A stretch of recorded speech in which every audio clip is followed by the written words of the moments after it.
Hello, beautiful souls. Welcome in, welcome back. We're coming mindfully into April. This year is rolling pretty fast already, right? And I'm going to focus on the mind this week, on the mental plane, the mental body, our perspectives, our thoughts, how we perceive the world, who we believe ourselves to be. They're all constructs of the mind. So we're going to be mindful this week and start to get a feel into the medicine wheel, in the sense that the mind is air element.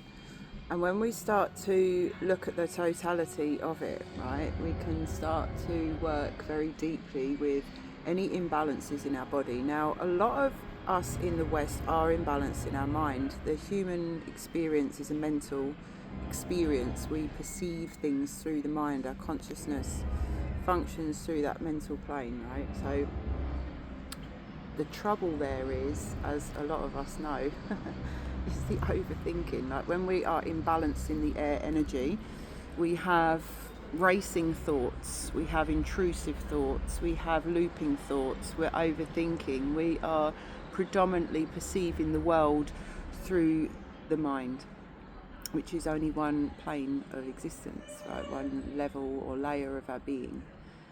So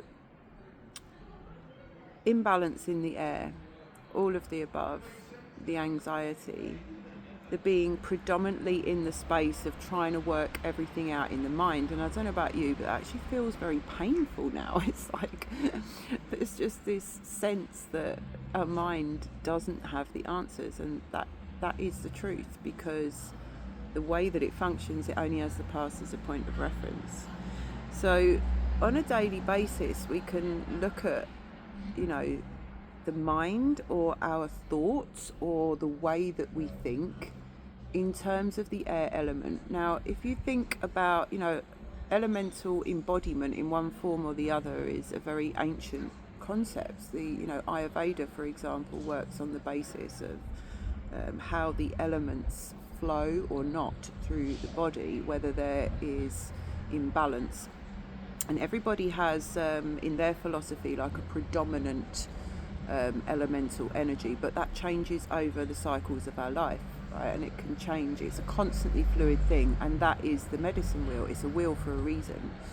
This concept of linearity is just false in so many ways, and the wheel represents the spiral of life, and we're never fixated in one point. We're never done. We're always circling. We're always spiraling, and everything works in symbiosis. So in Ayurveda, for example, and this is the experience that I had when I first got a reading many years ago, I had too much air in my body. In other words, I'd spent so much time, as many of us do, fixating on my thoughts, being in the physicality of things, focusing on the circumstances in the external, and had in the past OCD in the mind, anxiety.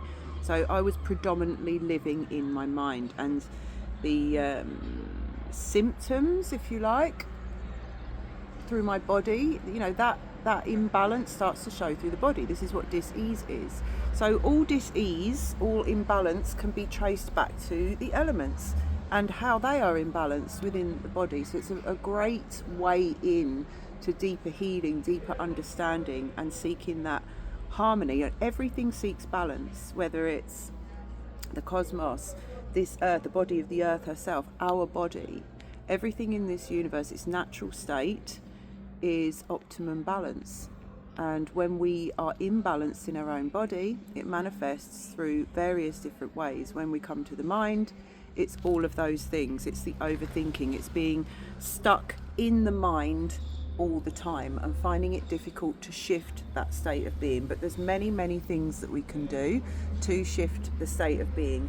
And when we think about the element of air through us, we're essentially talking about the breath.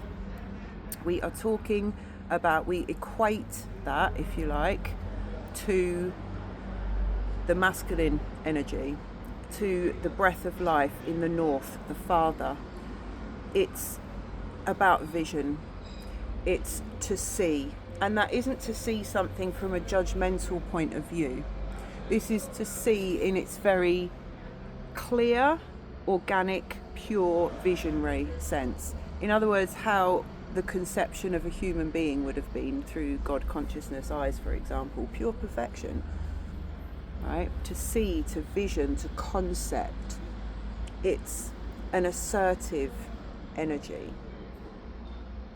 Now, all of the elements are moving, all of energy, everything's moving, so it seeks movement. Think about the wind. It's unpredictable, okay? It's chaotic, but it sweeps and cleanses and clears. Think about the breath in your body. When you consciously breathe, it's cleansing the body. Now, when we start to think deeply about the element itself, which is represented through that mental plane, you can start to get a better relationship with it, a better relationship with the air that we're breathing into our body, with the qualities of it, and start to feel where there is a lack of movement, if and where there is an imbalance in communion, in harmony with the other elements as well, and where we can do simple practices to bring things back into balance. Now, even just an acknowledgement, I'm stuck in my mind today. You know, if I check in with myself and I'm like, do you know what, I've been thinking about that thing all day, I don't feel good. A lot of the time we do get stuck on certain things, external circumstances, happenings, other people's stuff. If we actually stop and become the gatekeeper of our mind on a consistent basis through the day, we can start to observe where we are fixating, overthinking, or looping around certain things. Just the observation in itself, you are starting to become a conscious observer of yourself. You're starting to become aware of the patterns that exist in the mind, and the patterns exist because you have an underlying belief there. That's the deeper work. But the observation in itself, awareness is key.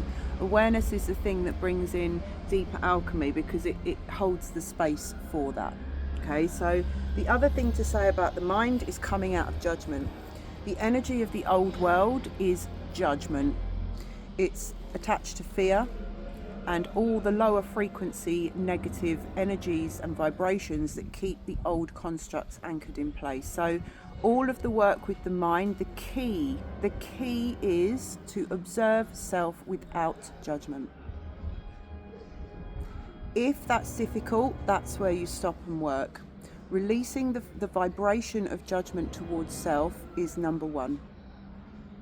That is the alchemy in itself. It's the looking at it with new eyes. It's becoming the observer of self, but not bringing the same old energy of judgment and criticism to self. So inner voice work, this is what we're going to talk about, this and many other things this week. For really focusing on deconstructing what the mind tells us. If it doesn't feel good, then it's not true. You know, part of my purpose on this earth is to be a reminder to you that anything that your mind is telling you that is negative is not true. Okay, if you're putting value judgments on yourself based on the past, that's not who you truly are. If you're constantly comparing yourself, criticizing yourself, judging yourself, and being sarcastic and unkind to yourself, that's not a true state of being in reflection of your divine essence. So focusing in on the mind with love, with acceptance, with new eyes, curiosity instead of judgment. That's the way that we achieve breakthroughs in the mind. We get breakthroughs in our state of being by looking into our mind, and we achieve the shift there by coming with a very curious, accepting gaze that wants to understand, that wants to be present, that wants to bring love to self. It doesn't feel good, right, to be that constant inner punisher the inner critic, does it feel good? No. And we're the only ones that can stop it within ourselves. It's absolutely crucial. That is the matrix of the mind. It's the old world, having us boxed in our own head, thinking that we're things that we're not, thinking negative things about ourselves, thinking we're a piece of shit, thinking that we're powerless, thinking that there's no different to what we see and there's nothing else, feeling hopeless and all the stuff, the feelings that go with it.